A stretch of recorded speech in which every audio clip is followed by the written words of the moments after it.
안녕하십니까. 통일전망대 김필국입니다. 참여연입니다. 북한이 평양 북서쪽 서포지구에 4,100세대 규모의 살림집을 짓겠다면서 떠들썩하게 착공식을 열었습니다. 네, 지난달 착공한 화성지구 2단계 만세대 살림집 건설과는 별개의 사업이라는데 이번에는 청년들이 공사를 맡는다고 합니다. 북한 각지에서 집결한 청년 10만여 명이 건설에 투입될 거라는데요. 김세로 기자, 자세히 살펴볼까요? 네, 북한은 지난달 25일 평양 외곽 서포지구에서 새 거리 건설 착공식을 개최했는데요. 사회주의 발전과 미래 상징물로 될 새 거리가 수도 평양의 서포지구에 일어서게 됩니다. 김정은 위원장은 딸 김주애를 데리고 참석해 연설을 하고 첫 삽을 뜨고는 발파 단추도 눌렀습니다. 네, 서포지구가 어떤 곳이기에 이렇게 떠들썩하게 착공식을 했을까요? 네, 북한은 수도 평양의 북쪽 관문이라고 표현하는데 중국이나 러시아에서 평양으로 가는 화물을 취급하는 서포역이 인근에 있고요. 15km 이내 거리에 국제공항이자 미사일 발사 실험장이 있는 평양 순환비행장이 있는 물류의 핵심 지역이기도 합니다. 때문에 일각에선 코로나19 등으로 통제했던 외부와의 교류폭을 넓히려는 의지가 아니냐는 관측도 나옵니다. 그런데 여기 공사를 청년들이 한다고요? 네, 다른 건설 현장이 주로 군을 투입하는 것과 달리 이곳은 청년들로만 공사가 진행된다고 합니다.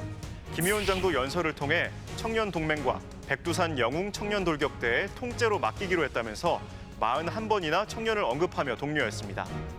청년 건설자 동무들은 평양 건설의 번영기가 제일 고조된 시기에 여기에 참전한 영예로운 건설자가 되었습니다.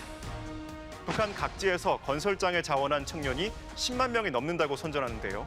북한 매체는 과거 대규모 건설에 투입됐던 청년들을 부각하는 프로그램을 잇따라 내보내며 건설 현장에 탄원한 청년들을 영웅시하기도 합니다. 한 집안의 외동딸로 태어나 음속바지로 자라난 나에게 있어서 육중한 불도저를 mon다는 것은 너무도 힘에 부치는 일이었다. 청년들의 노동력을 사실상 공짜로 이용하면서 사상을 틀어쥐는 수단으로 건설을 활용하고 있다는 분석도 나옵니다. 북한이 어렵고 힘든 상황이 있을수록 주민 동원을 통해서 여러 가지를 돌파해갔던 그 경험들을 다시 한번 살려서 하고 있다라고 판단이 됩니다. 북한이 올해 유난히도 건설에 집중하는 분위기입니다. 얼마 전 착공한 화성지구 2단계 공사 만세대 살림집 건설과 별개로 이번에 4,100세대 규모의 공사에 나섰고요. 강동 온실농장, 그리고 지난해 시작한 화성지구 1단계 공사도 아직 진행 중입니다. 북한은 지난 2021년 해마다 만세대씩 5만 세대의 살림집을 건설하겠다는 목표를 내세웠는데 평양 중심부뿐 아니라 서포지구와 송신, 송화지구 등 외곽 지역 개발에도 적극 나서고 있습니다. 단기간에 가시적 성과를 볼 수 있는 게 건설이기도 하고 주민들에게 집을 나눠주며 충성을 유도하는 기제로 활용할 수 있다는 점도 한 이유로 분석됩니다. 경제적인 성장이나 이런 것들을 외자 유치에 의존할 수 있는 것도 아니고 북한 그 인민들한테 어느 정도 생활 물자의 공급이라든가 좋은 생활 기반을 마련하는 것들이 좀 필요하기 때문에 가장 좀 눈에 드러나게 할 수 있는 게 건설 사업이거든요. 한편 이번 서포지구 착공식에 김주애가 참석한 것을 두고 전문가들은 청년 세대와 김주애를 상징적으로 결합시키려는 의도가 아닌가 분석합니다. 이런 가운데 최근 북한은 과거 김일성 시대 관료들을 잇따라 집중 조명하고 있다고 합니다. 네, 대부분 경제 분야 관료들이라는데 갑자기 옛 관료들을 소환하는 이유가 궁금하네요. 네, 북한 노동당 기관지 노동신문은 지난 1월부터 김일성 시대를 이끈 경제 관료를 조명하는 코너를 신설해 연재하고 있는데요. 최만현 전 금속공업부장과 최재하 전 건설상, 정준택 전 부총리 등이 나왔습니다. 최재하는 전쟁으로 폐허가 됐던 평양 복구건설을 진두지휘했던 사람이고요. 모두 1940~50년대 북한 경제를 이끌었던 관료들입니다. 네, 북한이 지금 시기에 이들을 재조명하는 이유는 뭐 때문일까요? 북한은 지난 2월 8일 열병식에서도 김일성 시대 빨치산 동료들의 사진을 내세워 행진하기도 했죠. 의전하는 빗줄처럼이여 이 조선의 신념을 끝까지 지키라. 북한 나름대로 김일성 시대를 경제적 전성기로 여기는 만큼 당시 성과를 낸 인물들을 소환하며 충성심을 독려하려는 의도로 풀이됩니다. 경제난에 신음하는 주민들에게 과거를 상기시키며 희망을 불어넣으려는 시도란 분석인데요. 방송에서도 이들에 대한 특집물이 잇따르는 등 복고주의적인 움직임이 계속되고 있습니다. 정준택 동지 인생은 그 숫자와 함께 흘러왔다고 해도 과언이 아닙니다. 숫자로 따져보고 그것이 당의 경제 정책에 맞는가, 더 효과적이고 능률적인 이런 방도는 없는가를. 북한이 최근 채택한 평양 문화보호법의 처벌 조항도 공개됐나요? 네, 자유아시아방송 RFA가 관련 법안을 입수했다며 보도했는데요. 괴뢰 말투를 사용하거나 괴뢰 서체로 표기된 인쇄물 등을 만들면 6년 이상의 노동교화형에 처하고 그런 인쇄물이나 편집물을 유포하면 10년 이상의 노동교화형, 정상이 무거운 경우 무기노동교화형 또는 사형에 처하는 것으로 전해졌습니다. 평양문화보호법의 핵심은 괴뢰 말투라는 부분입니다. 이 한국말, 한국문법, 한국말시라고 볼 수가 있고요. 평양문화를 보호한다고 그러지만 사실은 남한식 말투가 광범하게 확산이 돼 있고 이걸 막는데 핵심적인 목표가 있다. 북한은 3년 전 반동사상문화 배격법을 제정해 남측 영상물 유포자를 사형에 처하도록 하는 등 사상 이완을 극도로 경계해 왔는데요. 그런 기조의 연장선상에서 말투나 글씨체까지 전반적인 통제를 강화하겠다는 움직임으로 보입니다. 노동신문도 최근 다른 나라 말이나 잡탕말이 흘러들면 민족어의 고유한 모습이 사멸하게 된다며 평양 문화어 사용을 강조했습니다. 네, 김세로 기자 수고했습니다.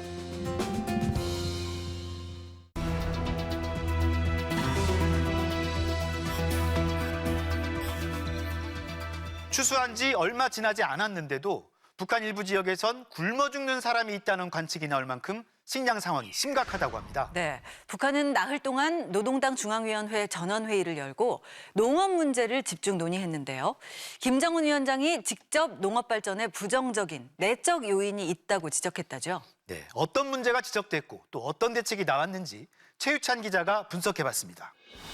김정은 동지께서 전원회의에 참석하시었습니다.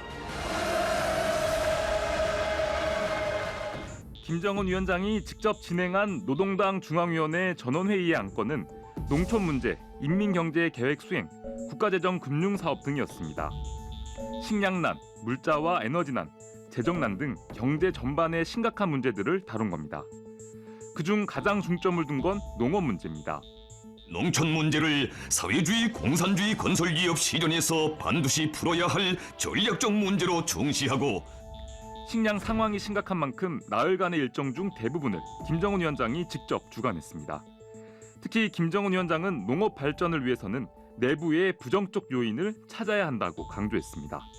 농업 발전에 부정적 작용을 하는 내적 요인들을 제때 찾아내어 해소하는 것이 절실한 요구로 나선다고 강조하셨습니다. 회의 내용을 담은 결정서 초안, 제법 두꺼운 자료 표지에는 절대 비밀 표시가 선명합니다. 김 위원장이 말한 부정적 요인, 즉 북한 식량난의 실태와 전반적 문제점, 대책 등이 이 결정서 안에 담겨 있을 것으로 보이지만 자세한 내용은 공개하지 않았습니다. 다만 회의가 끝난 뒤 주철규 농업상 등 관련 간부들은 농사를 잘 짓지 못한 건 지휘를 못한 자신들의 책임이라며 죄책감에 고개를 들 수가 없다고 줄줄이 반성문을 냈는데 그만큼 책임자들에 대한 추궁과 질타가 이어진 걸로 보입니다. 저태 사업에서 이룩된 성과와 시정 극복돼야 할 편향 및 교훈들이 당연적으로 해부학적으로 상세히 지적됐습니다. 북한이 대략적으로 밝힌 식량 생산 증대 방안은 자연재해 피해를 최소화하기 위한 관계체계 개선과 농기계 확충, 간석지 개관과 경지 면적 확대 등입니다. 이 중 북한이 최근 가장 강조하는 알곡 증산 방안은 새 땅 찾기입니다. 국가적으로 강력하게 추진해야 할 또 하나의 중대사는 간속지 개간과 경지 면적을 늘리는 것입니다. 북한 언론들은 크게는 간석지에서부터 작게는 집 주변에 버려진 땅까지 개간해서 농지로 만들어야 한다고 강조합니다. 땅을 헛소리 여기는 것, 땅 타발을 하는 것을 농사꾼의 제일 큰 죄악으로 여기었다. 노동신문은 홍수로 범람한 강하천을 대대적으로 복구해서 수십 정부의 새 땅을 찾고 홍수 피해도 막은 황해북도 곡상군의 사례를 소개하기도 했습니다. 이와 함께 집중호우나 가뭄 등 자연재해로 인한 대규모 피해를 막기 위해 2026년까지 관계체계를 완비할 것을 주문했습니다. 관수체계는 어느 정도 좀 됐다고 볼 수 있는데 배수체계가 잘 되지 않아서 작년도 그렇고 해마다 이제 큰 물 피해를 많이 입고 있고 농기계 생산을 대폭 늘릴 것과 농업과학 기술의 발전도 주문했습니다. 문제는 이번 회의에 나온 이런 과제들이 김일성 시대부터 수십 년간 해결되지 않은 묵은 숙제들이라는 겁니다. 지난해 김정은 위원장은 쌀과 밀 위주로 식생활을 개선하고 이모작이 가능한 밀과 보리 농사를 지어 식량 소출을 높이겠다고 공언했지만 이번 회의 관련 보도에서는 전혀 언급되지 않았습니다. 김정은의 야심찬 밀보리 이모작 계획이 작년 심한 봄 가뭄 때문에 큰 타격을 받은 겁니다. 2021년 말부터 이제 시작해서 2022년도의 생산성을 그렇게 강조를 했는데 떨어질 수밖에 없는 환경이었거든요. 그게 이제 수해 문제라든가 가뭄 문제. 사실 생산량은 가뭄 문제에 가장 큰 영향을 미치는데 대책을 내놔도 먹히기 어려운 북한 농업의 구조적 문제는 깊고 심각합니다. 식량 문제를 해결하기 위해 밀보리 이모작을 시도했지만 날씨와 기술적 문제 때문에 실패하고 이를 극복하기 위해 하천 준설과 관계 설비를 만들려면 장비와 에너지가 부족합니다. 작년에는 코로나 때문에 일손도 부족했지만 농기계는 부족한 데다가 있는 것도 노후화돼 고장이 잦고 대북 제재로 부품도 연료도 부족합니다.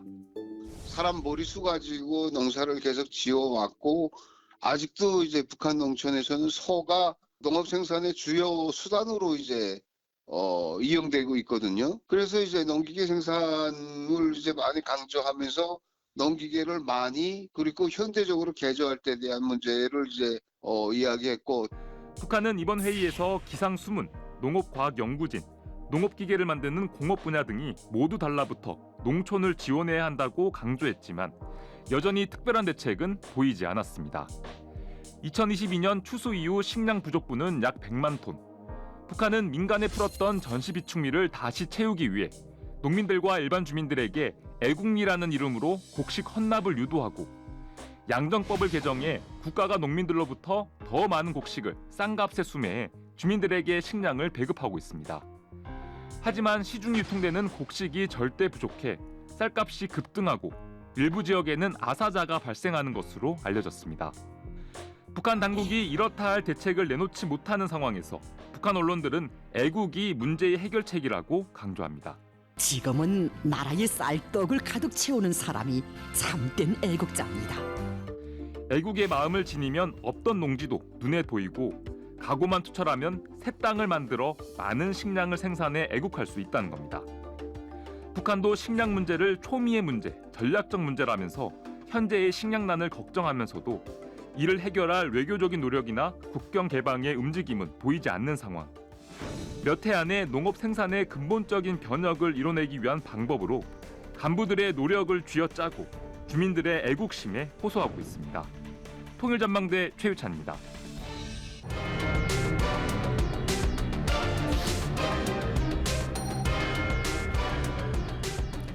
북한은 최근 군부대를 확대 개편했죠. 얼마 전 열린 열병식에서도 신설된 것으로 추정되는 부대를 확인할 수 있었는데요. 오늘은 북한의 열병식에 대해 알아보겠습니다. 네, 북한에서 열병식에 직접 참가하셨던 분, 그리고 북한에서 열병식이 열리면 가장 바쁜 분 함께 모셨습니다. 어서 오세요. 안녕하세요.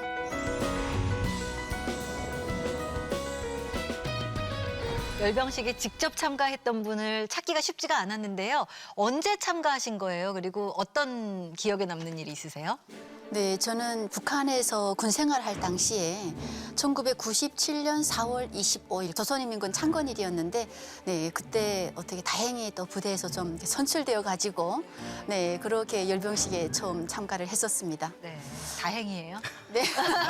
그때는 굉장히 영광스러운 일이고 내 앞길이 굉장히 잘 열리겠다. 그냥 승승장구할 일만 남았다라고 생각을 했었습니다. 네. 처음에 가서 9월 달에 가을에 가서는 참 좋았는데 겨울 내내 이 훈련을 하다 보니까 얼어 죽을 것 같다. 그쵸. 네, 괜히 왔다 이런 생각을 했었습니다. 근데 네. 먹을 게 잘 나오더라고요. 네, 그때 고난의 행군 당시였는데도 네, 먹을 건 열병식 참가자들에 한해서는 잘 줬습니다. 네. 북한에서 열병식은 어쨌든 국가적 명절, 특히 이제 국가적 행사에서 가장 중요한 부분입니다. 그거는 자신들이 어떤 군사적 위용을 자랑하는 부분도 있고 통치가 얼마나 잘 되고 있는지에 대한 자부심을 보여주는 측면도 있고 장대하게 펼쳐지는 어떤 스펙타클을 보면서 굉장히 주민들도 볼거리를 제공하는 측면들 이게 이제 복합적으로 있는 어떤 의미를 갖는 것 같아요. 그래서 시각적 효과와 다양한 무기를 동원해서 주민들에게 자긍심 또는 결속의 의미를 상당 부분 내포하고 있다 이렇게 보여집니다. 네. 북한이 열병식을 준비하는 정황은 위성 사진으로 미리 알 수 있습니다. 네, 올해도 마찬가지였는데요.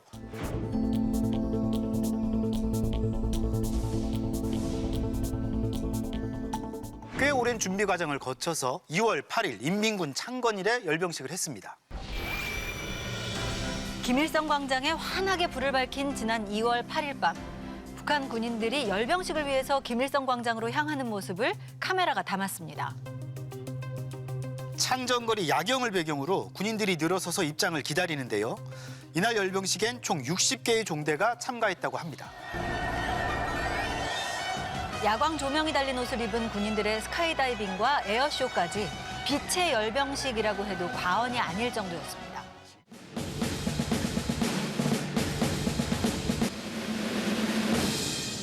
정 비서동지, 열병식은 준비되었습니다. 명예 기병 종대부터 행진이 시작됐는데 방독면을 쓴 핵화학대대도 등장했고요. 전술핵 운용부대도 모습을 보였습니다. 예전에 참가하셨던 그 열병식과 비교해보면 어떠세요? 저희는 구식이었고 지금은 신식이 됐다라고 네, 이렇게 표현하고 싶은데 야간에 한다라는 것은 상상도 안 했습니다. 또 제가 참가했던 입장에서 군인들을 보니까 다리 각도가 굉장히 낮아졌습니다. 네. 그래서 제가 저만 고생했구나. 네. 군기가 빠졌나 싶은데 사실은 저희는 90도 들었습니다. 또 한 가지 그게 제일 중요한 건데 저희 때는 김정일이가 저희 열병식에 나오냐 안 나오냐 이걸 사실 밑에 사람들 저희는 몰라요. 근데 김정은은 매번 다 나옵니다. 요즘 보니까. 네, 이런 부분들이 좀 서로 좀 달라지지 않았을까 싶습니다. 네. 2020년 처음 심야 열병식을 한 뒤로 이번이 5번째 야간 열병식이라고 하는데요. 밤에 하는 특별한 이유가 있을까요? 예, 아무래도 이제 시각적 효과죠.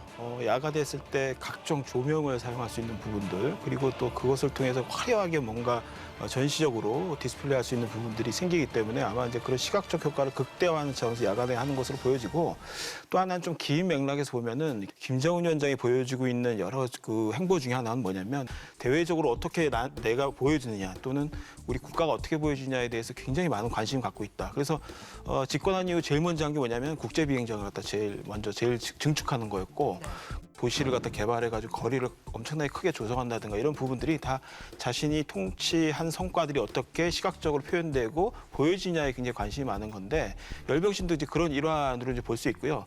또 일각에서는 그런 얘기도 있습니다. 그 4.27 판문점 선언이죠. 2018년에 이 당시에 이제 판문점에서 야간에 행사할 때 벽면에다 파사드를 쏴가지고 굉장히 멋있는 장면이 연출됐었는데 아마 거기에서 이제 북한 지도부가 상당 부분 야간 효과가 이런 거구나라는 것을 분명히 느꼈다라는 얘기를 하고요. 그런 행사를 통해서 그것이 갖는 선전성 뭐 이런 거에 대해서 굉장히 주목을 했다라고 보여집니다. 올해 열병식에서는 신형 무기보다 더 주목되는 부분이 있었습니다. 바로 김정은 위원장의 딸 김주애입니다. 당중앙위원회 비서들이 존경하는 자제분을 모시고 귀빈석에 자리 잡았습니다. 이날 김주애의 모습이 여러 차례 카메라에 잡혔는데요. 북한 방송은 존경하는 자제라 호칭하면서 치켜 세웠습니다. 사실 북한에서 열병식은 후계자가 모습을 드러내는 행사가 되기도 합니다. 2010년에는 당시 후계자 김정은이 깜짝 등장했었죠. 경애하는 장군님께 끝없는 영광드리며 열병대호가 나갑니다. 김정일 전 국방위원장의 육성이 처음 공개된 곳도 바로 열병식장이었습니다. 용적 조선인민군 장병들에게 영광이시라. 네, 또 하나 눈여겨봐야 될 게 김정은 위원장의 백마 바로 뒤에서 김주의 말이 열병 행진을 이끈다 이런 장면이 있었는데요.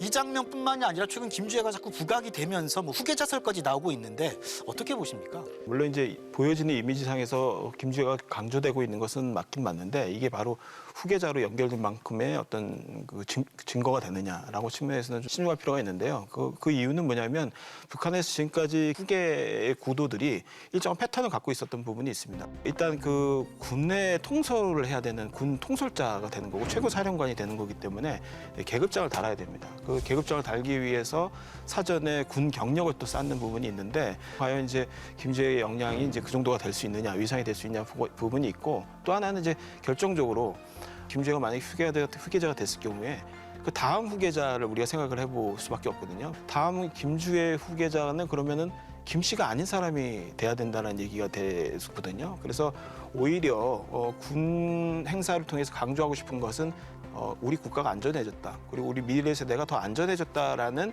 사실 메시지를 주고 싶어 하는 건데 그 어떻든 젊은 세대, 미래 세대의 아이콘으로서 김주애가 갖는 그 이미지를 굉장히 활용하려고 하는 부분이 있고 그래서 좀 더 우리는 좀 지켜보고 예의주시할 필요가 있다고 봅니다.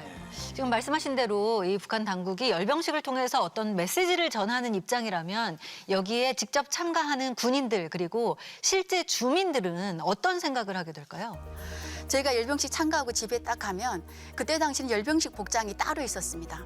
네, 빨간색이 포인트도 주고 색깔도 좀 약간 그 연한 카키 계열로 해서 그 복장을 입고 딱 집에 가면 온 동네가 잔치를 해줍니다. 아, 저 집 딸이 열병식 참가했다 왔는데 이러면서 그 주민들에게 군인이 주고자 하는 이러한 그 나라 자신들을 지켜준다라는 이러한 군인에 대한 이미지가 굉장히 달라지게 됩니다.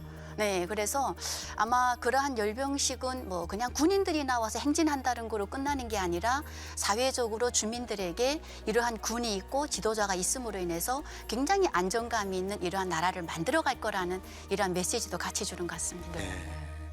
네, 북한의 열병식은 또 다른 측면에서 관심을 받기도 합니다. 새로운 무기나 부대를 선보이면서 주목을 받기도 합니다. 적국의 안전과 인민의 안녕을 믿음직하게 지켜가고 있는 방역 전선의 전처병들 비상 방역 종대입니다. 2021년 열병식에서 선보였던 북한 비상 방역 종대 모습입니다. 주황색 방역복을 입고 있어서 마치 넷플릭스 드라마 오징어 게임의 한 장면을 보듯 인상적이었죠. 이 행사에선 전략무기 대신 트랙터와 소방차가 열병 행진을 하기도 했죠. 군견 수색종대가 등장하기도 했습니다. 그리고 올해 열병식 어김없이 신무기와 새로운 부대가 공개됐습니다. 또 고체 연료 ICBM으로 보이는 무기와 이를 전담 운용하는 걸로 추정되는 부대도 등장했습니다. 네, 열병식 볼 때마다 궁금한 게 있는데요. 저 무기들, 저기 나오는 무기들 다 진짜일까요? 예, 대체적으로 이제 진짜로 봐야 되는 게 맞습니다. 그러니까 물론 이제 목업이라고 해서 소위 이제 모형으로 만든 경우를 우리가 이제 간간히 이제 추정하는 것은 있습니다. 그러니까 예를 들면 요번은 이 열병식에도 맨 마지막에 등장한 소위 이제 발사관 안에 아예 그냥 포장이 된 상태에서 그냥 등장한 것이 있는데요. 이게 고체형 ICBM을 소위 이제 추정하는 물체인데 이런 경우에는 외부 내부 모습을 볼 수 없었기 때문에 아마 개발을 하겠다라는 메시지를 주기 위해서 약간 이제 외관만 씌운 상태에서 내보냈을 가능성이 높다 이렇게 평가하는 경우도 있고 그러나 그럼에도 불구하고 이것을 완전히 가짜로만 이제 무시할 수 없는 이유는 대체적으로 이렇게 등장시켰다는 것은 지금 개발을 열심히 한다 할 거다라는 의미이기 때문에 그 이후에 보통 1년 내에 보통 실험용으로 공개되는 경우가 많습니다. 굉장히 예의주시해서 봐야 되는 무기죠. 네, 북한의 열병식이 끝나면 다양한 분석과 전망이 나오는데요. 이번 열병식을 보면서 향후 북한의 행보 어떻게 전망하는지 궁금합니다. 앞으로 아마 북한의 이제 무기 실험이 계속 이루어질 가능성이 높고요. 그 무기 실험의 어떻든 중간에 자신의 개발 성과를 전시하는 하나의 전시장처럼 이 열병식이 계속적으로 활용될 가능성이 높습니다. 또 올해 이제 7월 27일이 이제 정전협정 체결일인데 북한이 요 시기에 70주년이라고 이제 정주년이라고 하죠. 그래서 아마 전승절 행사를 매우 크게 할 거고 아마 이때 열병식도 같이 동반할 가능성이 높다. 그리고 올해 이제 9월 9일이죠. 공화국 창건일 또 75주년입니다. 그래서 올해 굉장히 정주년으로 국가 행사를 해야 되는 것들이 몇 개 있는데 이 행사 때마다 아마 열병식 내지는 열병식에 준하는 무기 공개들이 상당 부분 이루어질 것으로 보여집니다. 제가 참가했던 열병식보다 지금은 굉장히 화려해지고 멋지게 지금 장식을 많이 해서 변화된 열병식을 봤는데 저는 그냥 북한에서 온 그 탈북민의 입장에서 보면 네, 북한 사회가 열병식만큼 주민들이 좀 행복하게 살아갈 수 있는 네, 그런 것까지 같이 변했으면 좋겠다라는 생각이 듭니다. 북한의 열병식 왜 힘들게 자꾸 하나 싶기도 한데요. 어찌 보면 무대와 관객이 있는 공연 같다는 생각도 듭니다. 네, 열병식의 정치학이라 말할 수도 있을 것 같죠? 네. 메시지를 잘 읽고 필요한 대비도 적절히 해야겠습니다. 오늘 도움 말씀 고맙습니다.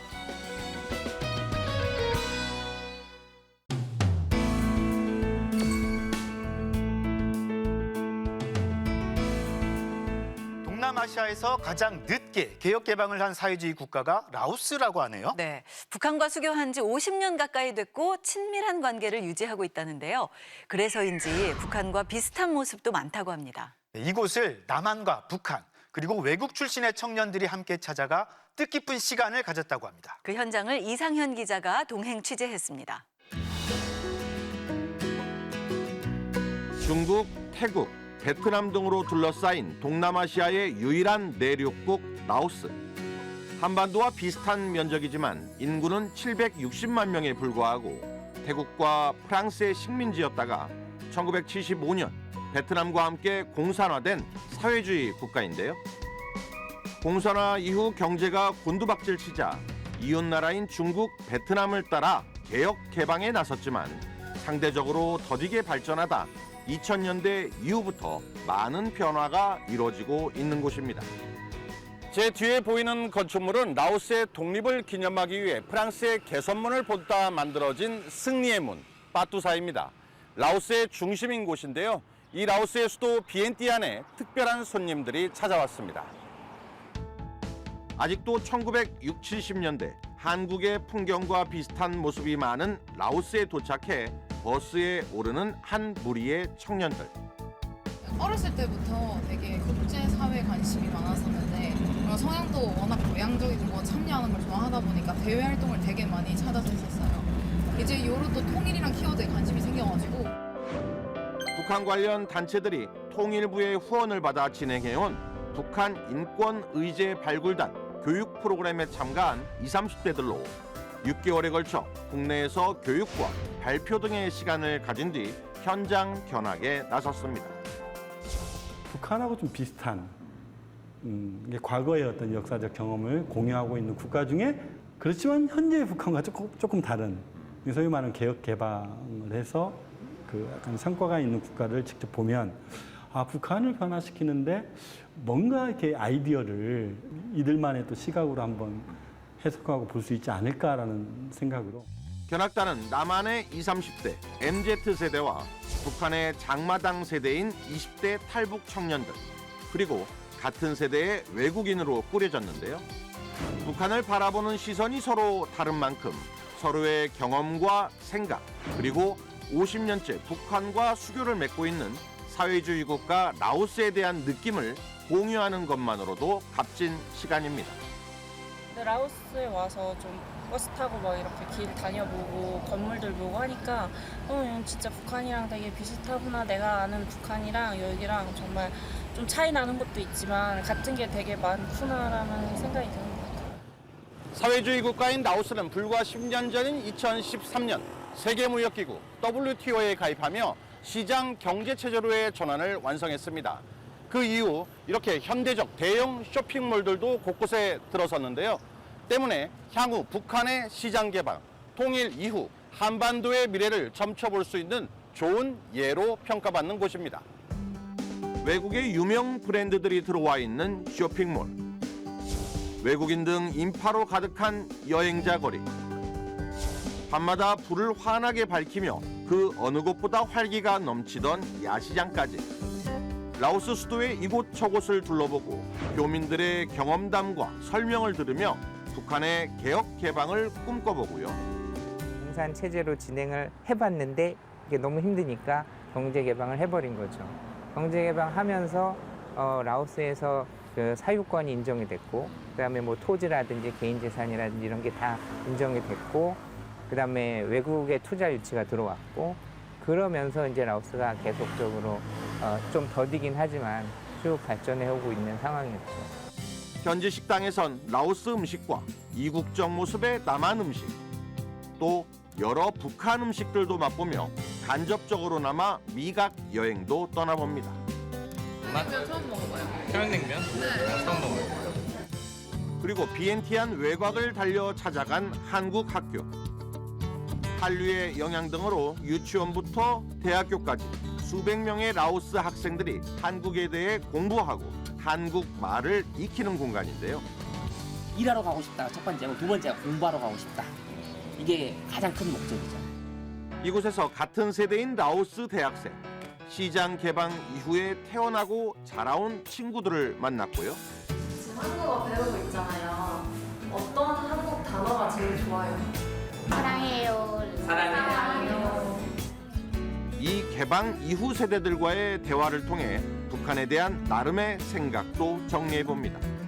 우리나라의 그냥 한 몇십 년 전의 모습들에 좀 머물러져 있지만 그래도 계속 발전하는 과정들이 어느 좀 비슷하지 않을까. 그래서 그 타이밍에 저희가 좀 괜찮은 어떤 자원이나 어떤 뭐 도움이 될 만한 것들 서로 좀 교류를 하게 된다면 좀 좋은 방향으로 갈 수 있지 않을까라는 긍정적인 좀 시그널들을 얻고 가는 것 같아요. 훗날 북한의 변화와 통일 한반도를 향한 작지만 의미 깊었던 청년들의 라오스 탐방. 본인들이 할 수 있는 영역에서 민주주의와 인권의 가치, 그리고 또 자유시장 경제의 가치, 이런 것들을 같이 공부를 하고 토론을 하고, 그리고 이제 스스로의 역량을 키우다 보면 지금 당장 아니더라도 언젠가는 또 직간접적으로 북한 주민들을 위한 그런 활동에 활용될 수도 있을 거죠. 다음 주엔 향후 북한에서의 협동 농장을 꿈꾸며 라오스에서 시범적으로 운영 중인 이른바 통일농장 탐방기를 전해드립니다. 라오스 비엔티안에서 통일전망대 이상현입니다.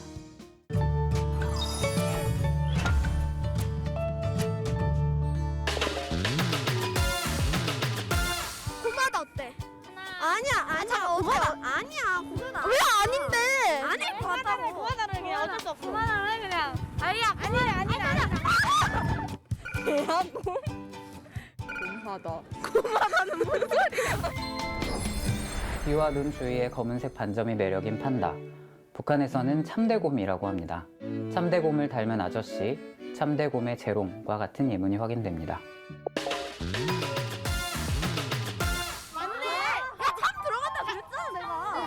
어쩔 수 없지. 우리가 북한 사람도 아니고 못 맞출 수도 있는 거잖아. 근데 예측할 수가 없어가지고 그러니까 진짜 좀 어려워. 전혀 모르겠어. 모레 3월 6일은 겨울잠 자던 개구리도 깨어난다는 경칩입니다. 이제 봄이 오는구나 싶게 날씨도 온화한데요. 묵은 마음 떨쳐내고 생명력 넘치는 봄 맞으시길 바라겠습니다. 네, 경칩 때 연인끼리 은행을 주고받는 풍습도 있었다네요. 꼭 은행이 아니더라도 따뜻한 마음 나누면 좋겠습니다. 통일전망대 다음 주도 알찬 내용으로 찾아오겠습니다. 고맙습니다.